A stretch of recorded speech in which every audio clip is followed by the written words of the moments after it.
शत्रु हमें बर्बाद करने के लिए पूरी कोशिश कर चुका है। तो प्यारे भक्तों, घबराए नहीं। आज एक ऐसा अद्भुत मंत्र के बारे में बताएंगे जिस मंत्र के उच्चारण मात्र से ही शत्रु की जितनी भी बाधाएं, तंत्र मंत्र, जादू टोना, किसी भी प्रकार का भूत प्रेत साया सब आपके ऊपर से हट जाएगा। प्यारे भक्तों, आज शनिवार के दिन हनुमान जी महाराज का दिव्य मंत्र जाप करने से आपकी हर एक समस्या दूर हो जाती है। प्यारे भक्तों, आपको इन मंत्रों का उच्चारण 108 बार करना है। इस मंत्र उच्चारण पाठ से जल्द ही हनुमान जी महाराज प्रसन्न हो जाते हैं और अपनी कृपा दृष्टि भक्त पर दिखाते हैं। प्यारे भक्तों, जिस भी भक्त ने श्रद्धापूर्वक हनुमान जी महाराज की भक्ति की है तो आज तक उस भक्त का कोई भी बाल भी बाका नहीं कर पाया है। प्यारे भक्तों, बस आपको सुबह या शाम या किसी भी समय आप कहीं पर भी काम पे हो, बैठे बैठे या लेटे लेटे इस मंत्र का जाप करना अनिवार्य है। यदि आप किसी काम में फंसे हैं तो इस मंत्र का लाभ आप सुनकर भी उठा सकते हैं। प्यारे भक्तों, शत्रु नहीं चाहता कि आप अपने जीवन में आगे जाए।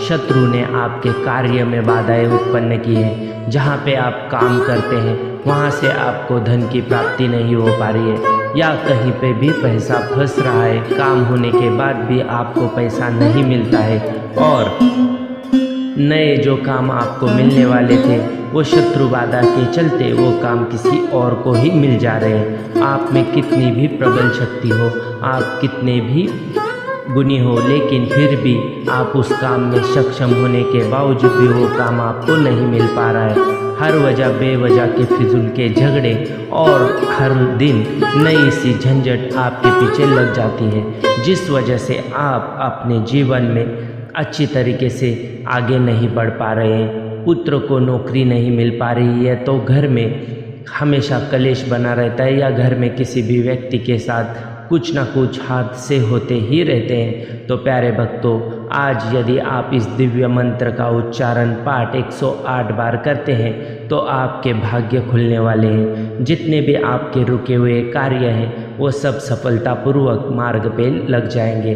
प्यारे भक्तों, जो भक्त बहुत ही परेशान है वह भक्त पहले तो हनुमान जी महाराज को खुश करने के लिए हनुमान जी महाराज की इस प्रतिमा को वंदना देने के लिए लाइक करें, और आप अपनी इच्छा मनवाना चाहते हैं हनुमान जी महाराज से तो हनुमान जी महाराज का जय जयकारा कमेंट बॉक्स में अवश्य लगाएं। आपको यहाँ पर 5 बार जय श्री राम लिखकर हर हर महादेव, और उसके साथ यदि आप इतना नहीं लिख सकते हैं तो पवन पुत्र हनुमान की जय अवश्य लिखें। तो प्यारे भक्तों, आज इस दिव्य मंत्र का जाप हम करेंगे, उसको आपको सुनना है और मंत्र का अपमान नहीं करना है, मंत्र को पूरा सुनना है, जिससे हनुमान जी महाराज की कृपा आप पर बनी रहेगी।